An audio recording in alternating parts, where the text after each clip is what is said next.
You ever have one of those moments where you feel like you're watching a documentary about someone else's screwed up life, and then realize it's actually your life? That was me about 4 months ago. My wife, let's call her Linda, and I have been married for 7 years. No kids, thank God, just a dog and a mortgage. On the surface, everything looked normal. We were that couple people described as solid or functional. You know, the kind that shows up to barbecues together and makes jokes in sync. But looking back now, that's just because I didn't see the cracks. Or maybe I didn't want to see them. I've always been a bit of a history nerd. World War I, World War II, Cold War, all of it. So maybe that's why this whole experience feels like trying to explain how World War II started to someone who thinks it just kind of happened. No, wars don't just happen. They simmer. Tensions build. There are warning signs. And if you're not watching carefully, one day you're just sipping coffee when the metaphorical blitz hits your front door. I think it started with her phone. Linda was always pretty open, or so I thought. But a few months back, she started sleeping with it under her pillow. Literally. Like a hormonal teenager texting in the dark. She used to leave it charging in the kitchen. Now she practically clutched it in her sleep like it was going to run away. When I asked about it, she gave this laugh, sharp, dismissive, and said, "I'm not one of your conspiracy podcasts, Mike. Calm down." Like I was some paranoid lunatic. That was my first Poland moment, if you get the metaphor. I should have taken it more seriously. But I didn't. I let it slide because I didn't want to believe she could be hiding something from me. Because when you're in love, or think you are, denial feels safer than suspicion. But that's where this story starts. A suspicious phone. A laugh that didn't feel like a laugh. And the first time I felt like the ground under our marriage was starting to crack. Trust me, the invasion hadn't started yet. But the troops were moving. It wasn't one big discovery that brought everything crashing down. No dramatic cheating text popping up on her screen. No lipstick on a collar. It was a series of small, stupid things that piled up like sandbags on a riverbank until they couldn't hold the flood anymore. First, there were the girls' nights. Linda used to do these maybe once every couple months. Suddenly, they were happening every Friday. Sometimes Saturdays, too. She'd leave around 6, come back after midnight. Always reeking of cheap perfume, and not the one she wore. She started dressing different. Tighter jeans. Lower tops. Heels she hadn't worn in years. When I said something, she shot back. God forbid I try to look good for once. Like I was the asshole for noticing she suddenly went from sweatpants to looking like she was auditioning for a music video. Then came the work trips. Linda worked in admin at a mid-sized tech company. Nothing glamorous. Nothing travel-heavy. Suddenly, she's in Phoenix for a conference. Then Miami. Then Denver. All booked within 2 months. I asked for details, she got vague. I asked who she was going with, she got defensive. She said, "You always act like I'm doing something wrong just because you don't understand how corporate works." Bro, I worked in logistics. I know how corporate works. And I know when someone is feeding me bullshit. But again, and I hate myself for this now, I backed off. I made excuses for her. Maybe I was being controlling. Maybe she was just tired of feeling frumpy. Maybe she did need space. I should have realized I wasn't just dealing with a rough patch. I was watching Germany march into Czechoslovakia while Chamberlain smiled like an idiot. Appeasement doesn't stop betrayal. It invites it. And still, the worst hadn't come yet. I call it the telegram because it felt like one of those old wartime messages that shattered a soldier's world. "You know, we regret to inform you." Only mine came in the form of a stupid, automated Google Photos memory. Yeah, that's how it started. One random Tuesday, I'm on my laptop, and I get a pop-up. 1 year ago today, I click it, expecting to see a picture of me and Linda, maybe our dog. Instead, it's a photo I don't remember taking, and I definitely didn't take it. It's Linda, sitting at a beachside bar, holding a cocktail, sunglasses on, smiling in a way I hadn't seen in months. But here's the thing, I wasn't with her on that date. I was at my cousin's bachelor party in Nashville. I know because I still have the itinerary saved. So who took the damn picture? And better question, who was she with? My stomach dropped. I clicked through the album. A few more shots came up. A reflection in her sunglasses. I kid you not, you could see the outline of some guy. His arm. A watch. Not mine. And get this, the file name? Weekend with Jay. Jay. We don't have any friends named Jay. I sat there staring at the screen like an idiot. For 5 minutes. 10. My dog came and laid his head on my lap, and I didn't even notice. I was just sitting there, listening to the mental sirens wailing in my head. I checked her Google Photos backup settings. Turns out she never turned off the autosync from an old shared account we'd made when we were planning our honeymoon. That account, Friends, was my enigma machine. Because from that moment on, I started decoding everything. After seeing that album, I went into full detective mode. I'm talking trench coat, cigarette, more monologue in my head. Only instead of a fedora, I was in basketball shorts and rage. First thing I did? Dug back through the shared Google account. Turns out she hadn't synced in a while, but what was there was damning. Screenshots. Photos. A couple saved images of plane tickets not in her name. His. Jay had a last name. I won't share it here, but let's just say it's one of those startup bro names you'd see on a 10 under 30 LinkedIn list. I found him pretty quickly. He wasn't hard to identify. Linda's beach bar sunglasses had reflected his stupid shark tooth necklace and his man bun. He wasn't even good looking. Just rich. Found out he ran a wellness platform. One of those apps that sells overpriced green powder and tells you cortisol is the real enemy, not your $300 monthly subscription. I felt like I was unraveling a sweater from the inside out. Every pull of the thread revealed more rot. You want the real gut punch? Linda reviewed his company online. Glowing 5-star review. She even mentioned her partner, by name Jay, and how the app helped them stay close despite distance. The review was written 6 months ago. 6. When she was supposedly home every night, loving me. I wasn't just being cheated on. I was being rewritten out of my own life story. I started replaying everything. The phone under the pillow. The sudden self-care obsession. The new clothes. The travel. The weird new vitamins in the kitchen cabinet. She didn't just have another man. She had another life. I didn't sleep that night. Just sat in the living room with my laptop open, going back and forth between rage, heartbreak, and Googling phrases like, can betrayal cause actual chest pain? Spoiler. Yes. Yes, it can. By morning, I had a plan. Linda came home around 10:45 a.m., said she'd gotten coffee with Megan. Megan, by the way, lives 2 cities away and has a newborn. So sure, that makes total sense. The second she walked through the door, I was already standing in the kitchen. Me. Hey, quick question. Who's Jay? I watched her face like a hawk. First came the confusion, the fake kind. Then a twitch in her left eye. Her tells were small, but they were there. Her. What? Who? Me. Jay. The guy from the photos you accidentally uploaded to our shared Google account. There it was the moment the bombs dropped. All the blood left her face like she'd just been slapped with ice water. Her. That's not what you think. Oh my God. The classic. The greatest hits album of guilty spouses. Track 1. That's not what you think. Track 2. I can explain. Track 3. It just happened. I didn't say anything.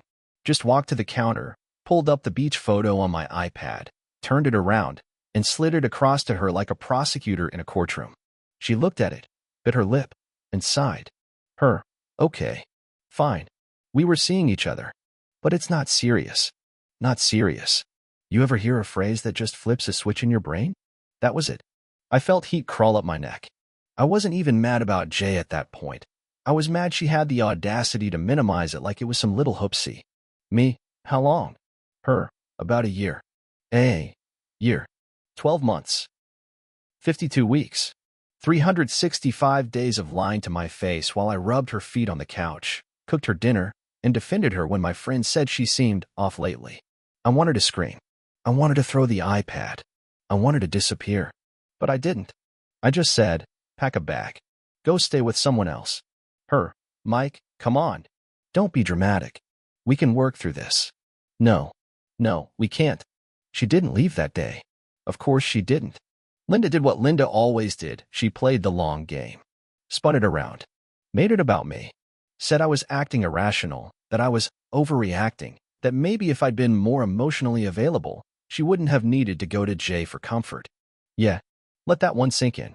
Her betrayal was my fault. It was like getting stabbed and then having the person who stabbed you ask why you made their hands bloody. She followed me around the house like we were in a sitcom. Kept saying she wanted to talk. Wanted to explain. I didn't want an explanation. I wanted reality to go back to how it was before. I wanted to unknow what I now knew. But she wouldn't stop. Linda, I didn't mean for this to happen. It was just supposed to be a distraction. Something light. It never meant anything. Me, you were planning a vacation with him. Linda, only because I thought we needed space. She actually tried to paint it like she was doing me a favor, screwing someone else so she wouldn't resent me. The mental gymnastics were Olympic level. I went through a dozen emotions that weekend. Anger, betrayal, despair. Then back to anger. I didn't eat. I didn't sleep. I just kept pacing around the house, feeling like a ghost in a place I used to call home. She stayed on the guest bed that night. Kept texting me from the other room. At one point she wrote, "Can we just pretend this didn't happen and move on?" Pretend. She wanted to pretend. That's when I realized. Linda didn't feel guilt. She felt inconvenience. The lie didn't destroy her getting caught dead. I finally broke down and called my brother, Nate. Nate's 3 years older than me, ex-military, and basically allergic to bullshit. He's the guy who told me not to marry Linda back when we were dating. Said she had that opportunist look. I thought he was just being protective. Turns out, he was right. Hilariously, painfully right. I called him late that night. Didn't even say hello. Just, me. She's been cheating on me. A year. With a guy named Jay. Runs some kind of protein powder cult. There was silence on the other end. Then a slow inhale, followed by, "Nate, you want me to kill him? Or just break a few things?" I laughed. For the first time in 2 days, I actually laughed. I told him everything. The photos, the vacations, the gaslighting, the let's pretend this didn't happen. Nate didn't say much. Just listened. That's how I knew he was pissed. He only gets quiet when he's ready to blow up. Finally, he said something I hadn't let myself admit yet. "Nate, she's not sorry, Mike. She's just sorry you found out." That hit like a freight train. Because it was true. Linda had cried a little, sure. But there wasn't 1 ounce of real remorse. No accountability. No, I can't believe what I did to you. Just excuses, dodges, and why are you making this a big deal? I think hearing Nate say it out loud finally flipped the switch for me. I wasn't crazy. I wasn't overreacting. I was being betrayed strategically. Like it was some chess match, and I was the idiot still playing checkers. Before we hung up, Nate said something else. "Nate, you already know what you need to do. You're just scared to do it." He was right. I was scared.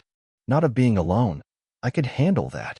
I was scared that maybe this whole thing had always been fake. That the life I thought I had never really existed. That's a hard truth to swallow. So yeah, Nate's words hit like a crowbar to the ribs. You already know what you need to do. He was right. I just hadn't wanted to admit it out loud. Divorce wasn't some abstract concept anymore. It was now a to-do list. The next morning, while Linda was in the shower, probably texting Jay through Steam, I sat down at the dining table with my laptop, pulled up my browser, and typed the words, "divorce lawyer near me." I stared at the screen for a while. It felt like Googling your own funeral arrangements. Clicked on a few links. Read reviews. Found a guy named Rick T. Morales. His firm's tagline? "We'll help you start over the right way." Sounded cheesy, but I wasn't exactly spoiled for options. I called. Rick answered himself. Straight shooter, no BS. Told me he could meet the next day. Linda tried to be sugary sweet the rest of that day. Made lunch. Lit candles in the living room. Sat next to me on the couch like nothing had happened.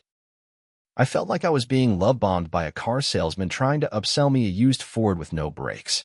I didn't tell her I'd made an appointment. I just nodded and mumbled through her fake cheeriness. The next day, I met Rick at his office. He had the energy of a divorce ninja. Calm, efficient, all business. "Rick, let me guess, she's saying it wasn't serious, right?" Me. "Yup." Rick. "And it was emotional at first but turned physical, later?" Me. "Word for word." Rick just nodded like he was watching a rerun. He'd seen it 1,000 times. And suddenly, I didn't feel like a victim anymore. I felt like a client. A man with a plan. He explained the paperwork. Told me what to prepare. Assets. Bank statements. Screenshots. Texts. Anything that showed what had gone on. When I told him I hadn't confronted Jay yet, he actually laughed. "Rick, don't. It's not about him. It never was. It's about her choices." I left that meeting with a folder full of legal forms and, for the first time in weeks, a weird sense of peace. Not happiness. Not relief. Just control. I was done playing house with someone who'd already moved out emotionally. Now, it was time to move on legally. So, I hadn't said a word to Jay. Not a text. Not a DM. Not a passive-aggressive meme. Nothing. I figured he was just some oblivious gym bro with a protein shake for a brain, and honestly, he wasn't my problem. Until he made himself one. It started with a message request on Instagram. His profile picture? Shirtless selfie. Caption? Alpha mindset only. I should have known. His message, verbatim. Hey man, I think there's been some confusion. Linda told me you two were separated. I didn't mean to cause issues. I stared at my phone so long it auto-locked. My jaw actually dropped. Separated? Is that what she told him? I replied. We were living together. Sleeping in the same bed. Sharing finances. You were her side quest. He saw it immediately. Took 2 hours to respond. And then, another gym. I didn't know. I thought you were just roommates. She said it was over a year ago. Oh. So now he's the victim. The rage came back, hot, volcanic. But not because of him. Because of her lies. She didn't just cheat. She created a whole alternate reality where I didn't even exist. I wasn't a husband. I was a roommate. A footnote in her story with Jay. But then he sent one more message. If it helps, I ended things. This is too messy. And just like that, he dumped her. That was the kicker. Not the affair. Not the beach photos. Not the lies. But that Jay, Mr. Alpha Mindset, had more sense than my wife. I didn't respond. I just blocked him. I wasn't going to play the third wheel in my own marriage drama. When Linda came home that night, I didn't say a word. I just sat at the kitchen table, flipping through the folder Rick gave me. Divorce papers. Property lists. Financial breakdowns. She asked what I was doing. Me, just going over the last chapter of our marriage. Her face went blank. Not guilty. Just inconvenienced. That's when I knew. The only thing she'd ever mourned was losing the comfort of having someone else clean up her messes. So, the night it all came to a head? It was a Tuesday. Linda cooked dinner. Her famous baked ziti, which honestly tasted like betrayal now. She poured wine. Set the table for two. It felt like I was at a weird hostage negotiation disguised as a date night. She was talking. Smiling. Rambling about something she saw on TikTok. Like we hadn't just nuked our marriage with a protein shake-fueled affair. It was surreal. I sat there, quiet, staring at her. Not eating. Not drinking. Then she said it. Linda, I think we can move past this. It wasn't love, Mike. It was just escapism. You and I, we're real. And that's when I finally spoke. Me, Jay dumped you, didn't he? She froze. Her face twitched for half a second, then she tried to recover. Linda, that's not what this is about. Me, it kind of is. You didn't want me back. You just didn't want to be alone. She scoffed, rolled her eyes, went into her monologue again. The same tired lines. You shut down emotionally. You weren't present. I felt invisible. I let her talk. I even nodded. But when she finished, I slid the manila folder across the table. Me, these are divorce papers. You'll find I've been very generous. Silence. She didn't speak for a full minute. Just stared at the folder like it was a rattlesnake. Then she exploded. Linda, so that's it? 10 years down the drain because of one mistake. Me. No. Linda. 10 years down the drain because of a year of lying, gaslighting, and planning vacations with another man while I was doing your taxes. She cried. Of course she cried. But it wasn't grief. It was panic. She wasn't losing me. She was losing her setup. She tried to bring up counseling. Said we should fight for us. I told her the truth. Me. I did fight. You just never noticed. Because you were already fighting for someone else. I walked out after that. Drove to Nate's place. Crashed on his couch. He handed me a beer without saying a word. That ziti sat cold on the table all night, just like the marriage it was supposed to revive. So, after walking away that night, it hit me hard how much had crumbled. I wasn't just losing Linda, I was losing the life I thought we built together. The future we planned. The inside jokes. The lazy Sunday mornings. All of it felt like ashes. Nate became my anchor. We spent weekends binge-watching dumb shows, drinking too much beer, and talking about anything but the mess I was in. He reminded me who I was before Linda's lies started to weigh me down. Counseling? Yeah, I tried it. Not the couple's kind, that was dead in the water, but solo therapy. To unpack the betrayal, The lies, the humiliation. Turns out, betrayal is a monster you don't just get over. You have to wrestle it. You have to look it in the eye and say, "You Dawn." You might be wondering why, out of nowhere, I started thinking about World War II during all this mess. It sounds crazy, but stick with me. One sleepless night, scrolling through articles to distract myself, I stumbled on a documentary about how World War II happened. The breakdown of peace, the betrayals between countries, lies, broken promises, the whole disaster felt eerily familiar. Like my marriage, the war didn't explode out of nowhere. It was years of tension, resentment, unchecked anger, and lies that spiraled out of control. Hitler's rise, the Treaty of Versailles bitterness, secret alliances, all those small cracks that turned into a massive betrayal of trust on a global scale. And just like with Linda, people kept pretending things were fine or blaming others while the foundation rotted away. I started thinking, maybe some problems are just too big to fix if the truth isn't there. Whether it's a marriage or the world stage, without honesty and accountability, it's all just a ticking time bomb. That thought helped me accept that some betrayals aren't about you. Sometimes, it's just the nature of the mess, built on fear, lies, and denial. It was a weird parallel, but it gave me a weird kind of clarity. After all the chaos, the betrayals, the sleepless nights, and the fights with myself, I finally started to pull some lessons out of the wreckage. First off, people lie, not just to protect themselves, but because sometimes they don't want to face their own failures. Linda wasn't just being a bitch, she was scared. Scared of commitment, scared of facing the consequences of her choices, scared of losing control. Doesn't excuse it, but understanding that helped me stop blaming myself for her actions. Second, trust is fragile, and once broken, it's damn near impossible to rebuild. I wanted to believe she could change, but the truth was, she'd built a whole secret world around herself, and I wasn't a part of it anymore. Third, you have to own your own story. I spent too long feeling like a victim. But the real power comes when you take control, even if that means ending something painful. And finally, sometimes, walking away is the bravest thing you can do. It doesn't mean you failed. It means you respected yourself enough to demand better. I'm still healing. I probably always will be. But the good news? I'm finally starting to feel like me again. Not the husband I thought I was. Not the betrayed guy. Just me. If you're in a similar situation, here's my advice. Don't ignore the signs. Don't make excuses for someone else's lies. And don't be afraid to walk away. Your peace is worth it. So, after the divorce papers were signed and the last awkward goodbye was said, I was officially on my own. No more we. No more us. Just me. At first, it was terrifying. The apartment felt too quiet. The bed too big. The nights too long. I kept expecting her to walk through the door, to laugh at some dumb joke or complain about my snoring. But she never came back. I tried dating. Met a few people, but honestly, I wasn't ready. Every time I'd start to open up, the ghost of Linda's lies would pop up in my head. Could I trust anyone again? Would I even recognize honesty if it stared me in the face? Therapy helped. A lot. I learned to sit with my feelings instead of running from them. Learned that healing isn't linear. It's messy and frustrating and slow. Friends stepped up too. Nate became more than a wingman. He became my brother. We'd talk about everything, even the stuff I didn't want to admit out loud. And gradually, I started to like myself again. Not the version beaten down by betrayal, but the version who survived it. It's not perfect. Some days still sting.